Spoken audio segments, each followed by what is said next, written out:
Rushing through the door, Matthew entered the hospital. It was warm inside, unlike the cold chill that invaded his lungs moments ago when he exited his car.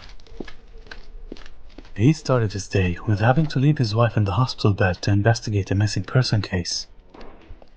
Upon investigating, he found it was related to a part of his life he wanted to leave behind and forget about.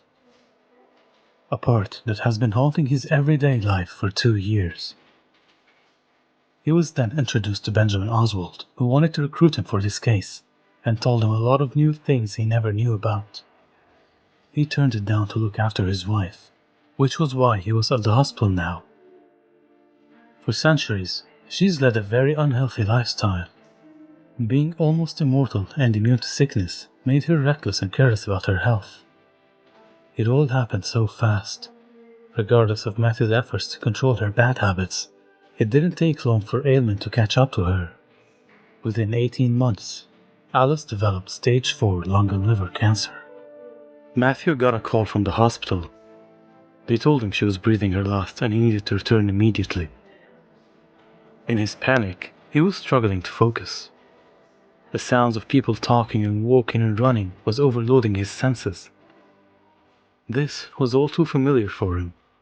Like he was trapped in his teenage mind, reliving the same feelings of worrisome and confusion that led him to a paralyzing helplessness.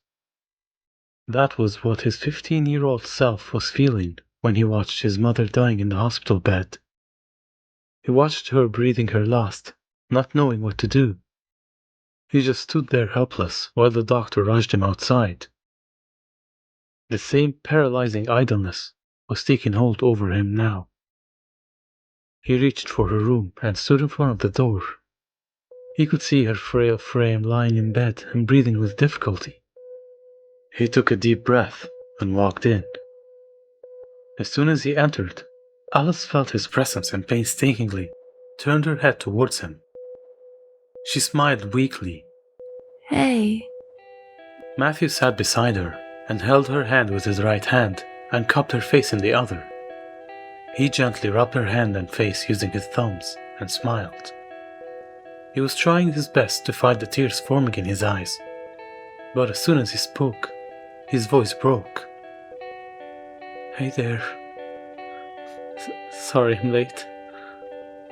Still smiling, she lifted her arm and held his hand. She opened it and handed him a piece of paper. She then gently stroked his cheek, and he leaned in to kiss her forehead. He started to cry quietly. It's alright. You gave me a happy ending.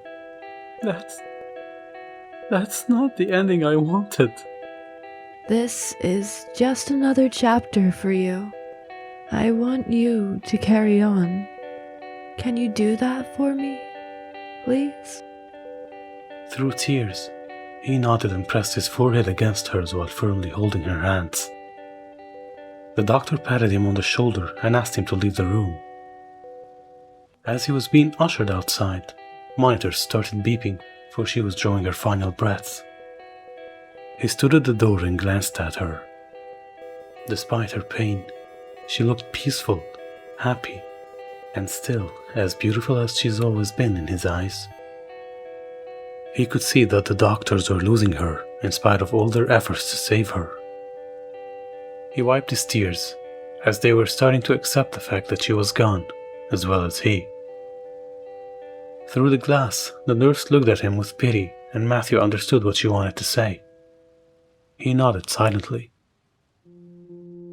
The next few days were a haze for the detective.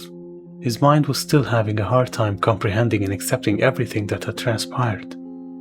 Alice Bryan was now dead, and he was back to his melancholic loneliness once again. He could feel fate laughing at him as he seemed to be trapped in this same loop over and over again. He locked himself at home, isolating himself from everyone and everything. Everything became meaningless for him, and life seemed pointless. He no longer cared about helping others or solving crimes. As a matter of fact, he wanted to watch the whole world burn to the ground. He wanted this world to suffer for taking away his loved ones. A part of him felt relieved at that thought. This cruel world should suffer from the same cruelty it inflicted on him. On the other hand, deep down he knew this was not right. It wasn't the world that took Alice from him. It was something else, far worse and more evil. The stranger, the Vorathors, were so desperate to call him back to them that they did this to her to force him back. He did not heed their call, but now he was a lonely, empty shell. He had nothing else to lose. Now, the Vorathors were the only thing on his mind all the time. To avoid being consumed by these thoughts, he resorted to heavy drinking to ease off his mind completely and forget about all his troubles.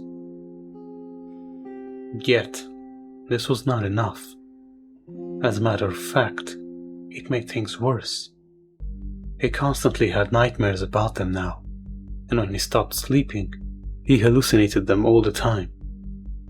When he realized there was no way out of this, he finally decided to go back to his old self. After 3 months of self-isolation and heavy drinking, he got out to the world again. He started working out again and taking care of himself. He became sober and returned to his old research about the Vorathors. As expected, he met a lot of dead ends. It was so frustrating. 4 months and 3 weeks of searching, only to keep running into dead ends. He almost gave up until he remembered something in his coat. It was sitting there in his pocket, waiting to be found. He took it out and stared at it hesitantly. Benjamin Oswald's card. He was in a great dilemma on whether he should call him or not, since he turned them down in the first place. As if fate mocking him again, he did not need to decide. His phone rang, an anonymous number. Hello? I see you're searching for them now. Thought you might need my expertise. Meet me at 5. It was Claire. Wait, how do you... Never mind. Where do you want to meet? Just be ready at 5. I'll be at your place to take you. With that, she ended the call. Matthew felt a surge of excitement, laced with anxiety. Finally, he was starting to make some progress. But he wasn't sure if he was going to like what he would find out. He took a shower, dressed up in his usual coat and hat, and waited for Claire.